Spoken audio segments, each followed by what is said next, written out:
It's an island chain of nearly indescribable wonder, home to a people with hearts as warm as the Fijian sun. Here the people just say bula. What they mean is, welcome to Fiji.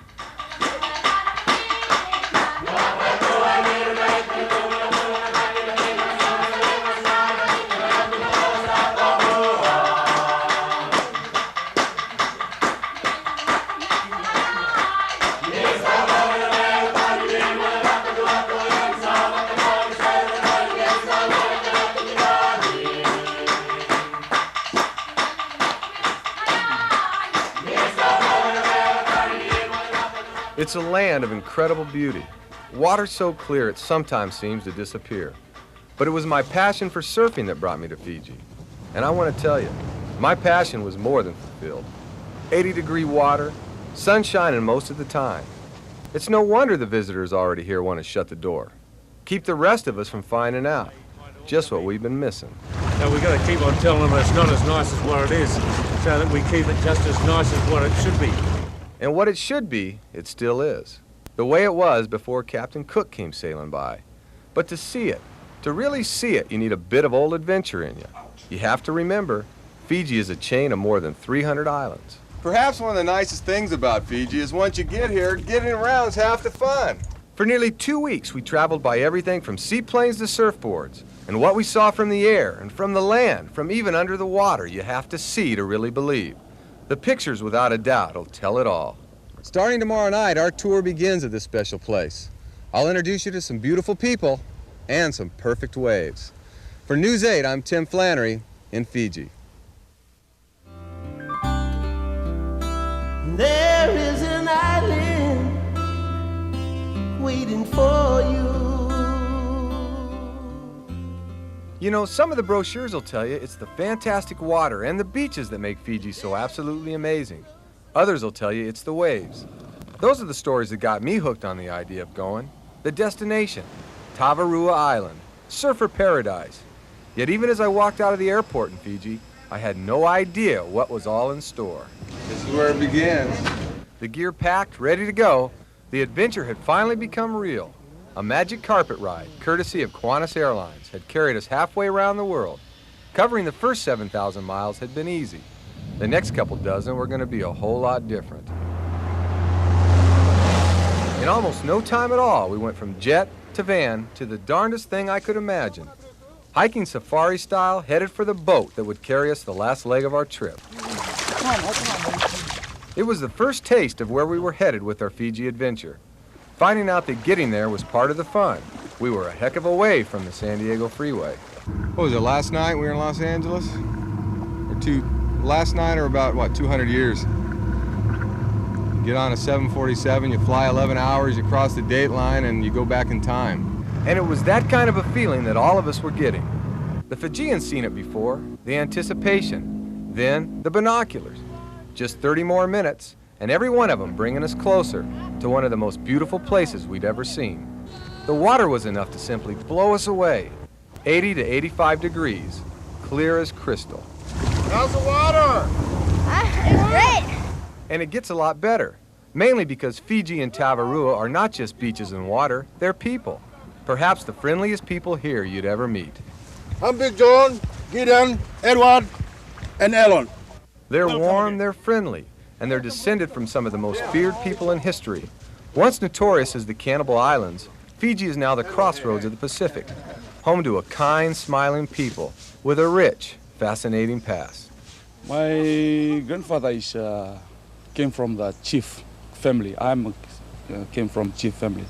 Druku's family has owned Tavarua Island for nearly 100 years.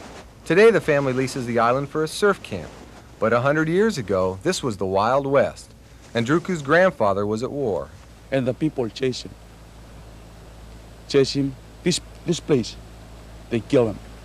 This is the grave of Druku's great-grandfather. Legend has it he swam to Tavarua while being chased by another tribe from a different island. They finally caught him and killed him here. The tribe that did that gave Druku's family Tavarua Island to make peace for what they did. Now, a century later, Tavarua is a surf resort known round the world, with Druku one of the first Fijians to actually ride the waves. Waves like these, Cloudbreak, a surf spot that has almost become legend. And not far away, restaurants. A break so perfect they call it the machine. And the wait had been more than worthwhile.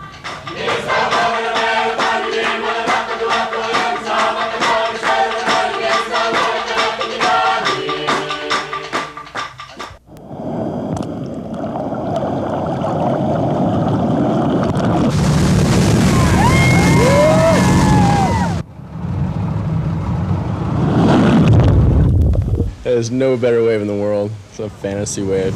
Would have to be one of the world's best waves. Really challenging fast left and extremely hollows. Been to Grajgan, East Java, Sumbawa, Bali. This is a flawless world-class wave. It's the best wave in the world. You know, I've had these waves described to me for many years from the fortunate few that have surfed here on Tavarua Island in Fiji, and they all seem to say the same thing. You saw it's insane. It's just going off. Their voices and their eyes, their stoke describing this place have been etched in my mind and recalled to memory during a sleepless night, or when rush hour traffic had me trapped. So traveling 7,000 miles across the equator to get here didn't sound crazy to me. I needed to ride these waves for myself. Well, this is really unique because it has a real big shoal outside here. So you can see the waves are peaking up way outside. The Fijians named it Kurkurmalaini, or thundercloud break, because of the noise it makes crashing on the reef 1 mile from shore. Dave Clark, caretaker of Tavarua Surf Camp, calls it cloud break, and I knew his expertise and experience in riding this wave could be helpful to me, or at least I hoped it would. How would you ride these waves? Do you think you should turn at the top or get to the bottom? Yeah, try to get as much down the line motion on the first part. First turn. Get your speed up so you can make the whole wave. Like if you go straight to the bottom and turn, it might pass you by. Say a prayer for me, will you? As I paddle into the lineup, I remind myself the black-tip reef sharks are well fed. And even though the sea snakes are deadly, they're not supposed to be aggressive. And the waves, I've been riding these waves in my dreams for years. Pull in! On my first wave, I got a wake-up call and a chance to see the reef and sea life up close and personal. After my rude awakening, the afternoon turned into a dream session.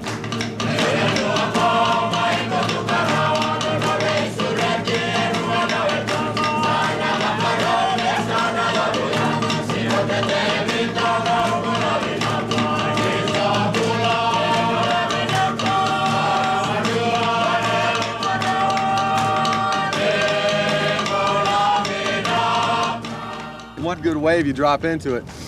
It's worth the 11-hour plane flight and coming up the boats and coming out. It's God, it's a high. Woo!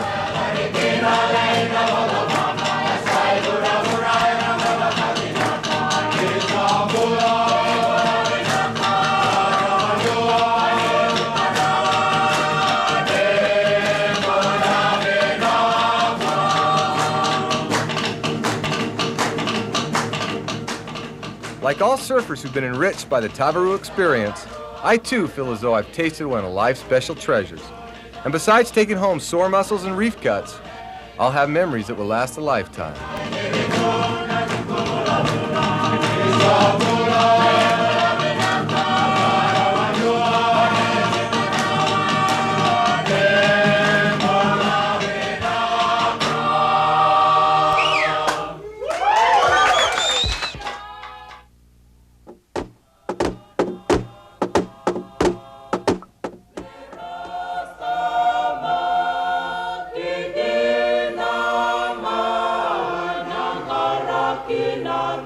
In 100 years, there have been a lot of changes in Fiji. The notorious Cannibal Islands have become the crossroads of the Pacific, a melting pot of people, faith, ideas.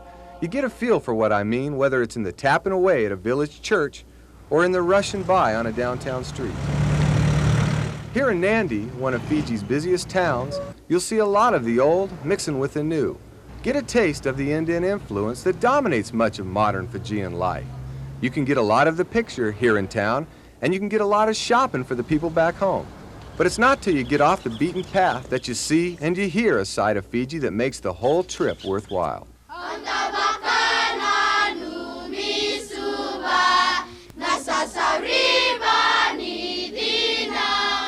Sakele tuwe wasa wasa na wangale It's not hard to get off the beaten path in Fiji. There are thousands of villages spread across more than 300 islands. For the most part, village life is simple, unaffected by the many changes of the past 100 years. It was an ancient Fijian custom that Big John followed when he asked permission for our News 8 crew to visit Anuya Island. As our friend and guide, Big John presented for us the customary kava gift, a Fijian token of friendship and thanks. A tourist asking permission to visit any Fijian village would do roughly the same, delivering the request to a village chief or village elder.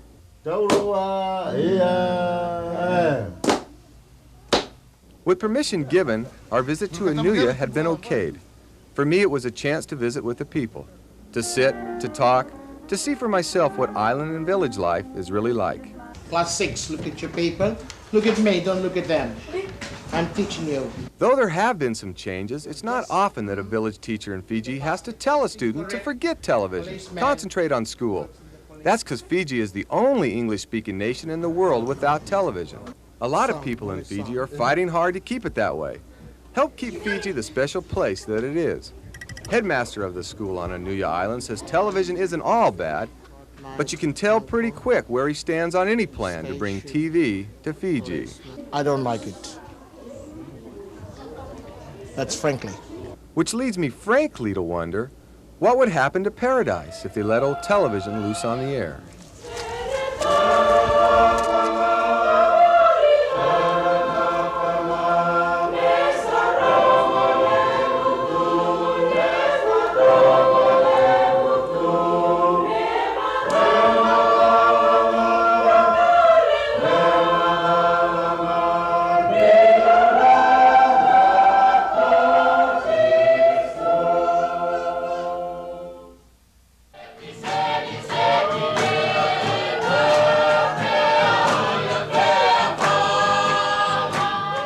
If you look it up in Webster's New World Dictionary, you find paradise defined as any place of great beauty and perfection. If there's any one problem with Fiji, it's that you find paradise just about everywhere you look. Whether it's the sunrise in the morning or the full moon at night, it's beauty and perfection, just like the day and night before. It's partly why we decided to do a little exploring. Try to find just how much beauty and perfection you could actually find in one chain of islands. We also thought we might come across something nobody else had ever seen. If you're looking for paradise, I think I found it. You know, Captain Cook came through here hundreds of years ago, and not a thing has changed. In fact, mine are the only footprints on this island. And you know, there's 300 more just like it in the Fijian chain. I guess it all comes down to what you're looking for. In Fiji, there's an island to fit just about every kind of dream. Mine was Tavarua, surrounded by some of the best breaking waves in the world. For somebody else, paradise could be one of a dozen islands halfway around the chain. I looked for a year, and of all the islands I saw, this was the most special. Martin Livingston could probably add quite a bit to the dictionary definition of paradise. His family has lived here in Fiji 100 years, and it was our luck that he offered to show us the island of Vachaleli. Martin and the natives who live here have just finished building one of Fiji's newest, most expensive resorts. At more than $500 a night, the 12 couples who stay here at any one time can have a piece of paradise that few of us will ever get to see. It's for people who can afford it, I suppose, for a start. And it's for people who want to get away from the high pressures of life and just relax. Relax while enjoying some of the most incredible luxury and scenery you can find this side of heaven. Vachaleli's water and reefs defy description. High overhead, the magical Loenlua are said to contain the spirits of good people who have died, while haunting the island forest, banyan trees, believed to be the hiding place of spirits, better left alone.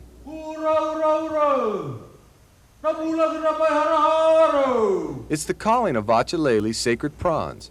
Found nowhere else in Fiji, these tiny crustacea are the same red color of ordinary prawns when cooked, except eating the red prawns is strictly taboo. To eat them or hurt them is believed to bring bad luck, even shipwreck for the offending soul. So it's with special care that people flying out or sailing out of Vachaleli handle the sacred prawns. The price of paradise is partly leaving it the way you found it.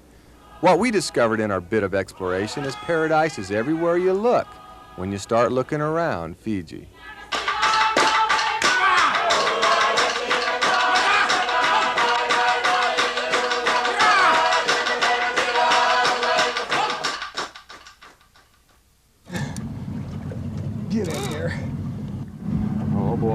going again. He's going down again. This is camp. This is camp. This is camp? It's the epitome of surfing. This is the summer camp for grown-up surf kids. It's the best place in the world to go, with the best waves, best food, best climate, best atmosphere, best people. A surf camp? Maybe. Paradise on Earth? Probably. Pure fun? No question. Oh, man!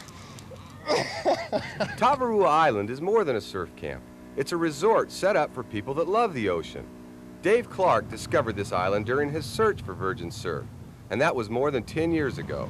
Dave decided to set up a surf camp that would limit the number of guests.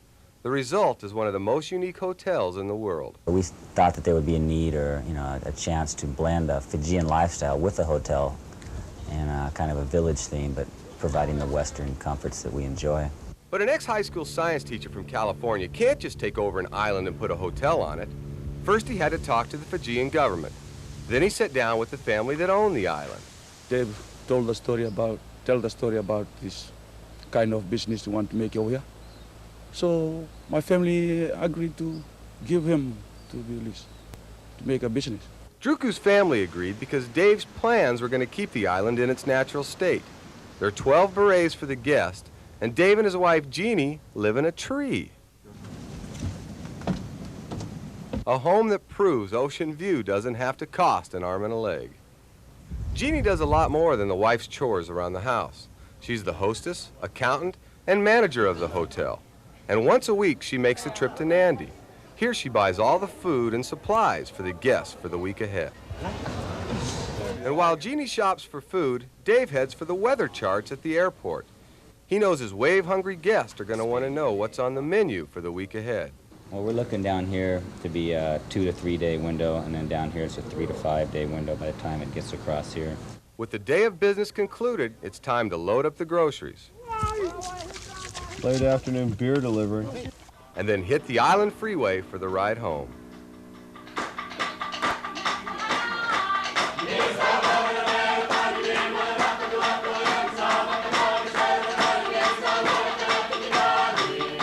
My time here in Paradise was coming to a close, and our News 8 crew all felt that we'd been touched by not just the magic of Tavarua Island, but the warmth of the Fijian people. So that night at the Farewell Mecca, it was our turn to give something back. So this is from all of us to all of you, and thank you. Enjoy this. We presented our island friends sacred kava root that's pounded into dust and drank daily.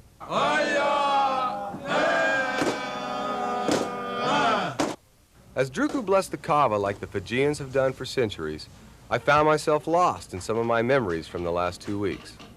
The trip across the equator to get here. The greatest waves I've ever ridden. The Fijian villages and their people. Oh yeah, I almost forgot. The trevally I caught. Come on in a boat!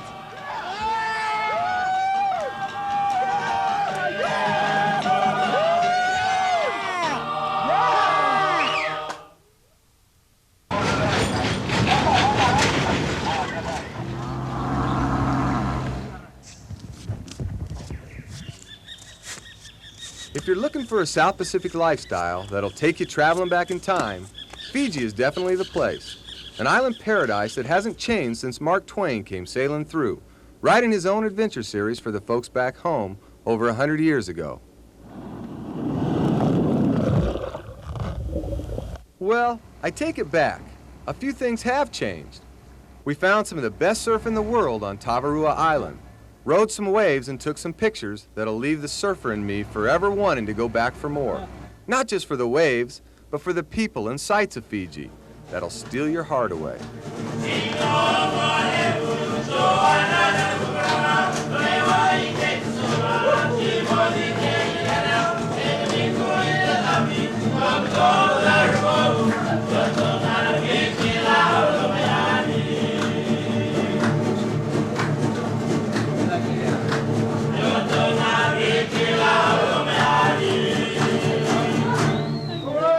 The crystal clear water of Fiji just takes your breath away. A sailor's dream, wandering from island to island. The way Sandy Saxton and his family from San Diego County were doing while we were there, exploring the way Mark Twain did a century ago. How's sailing? Do you like doing that? Well, sailing's been great. We've been taking the kids, and they didn't have to unpack and pack, and we went up to the Yasawa Islands, and just beach after beach, wonderful beaches. It was great. Great beaches and great people. An adventure of a lifetime. In my own case, I still keep thinking about that one that didn't get away. Yeah! It's going to be tough to pack the adventure of a lifetime into just a week full of reports.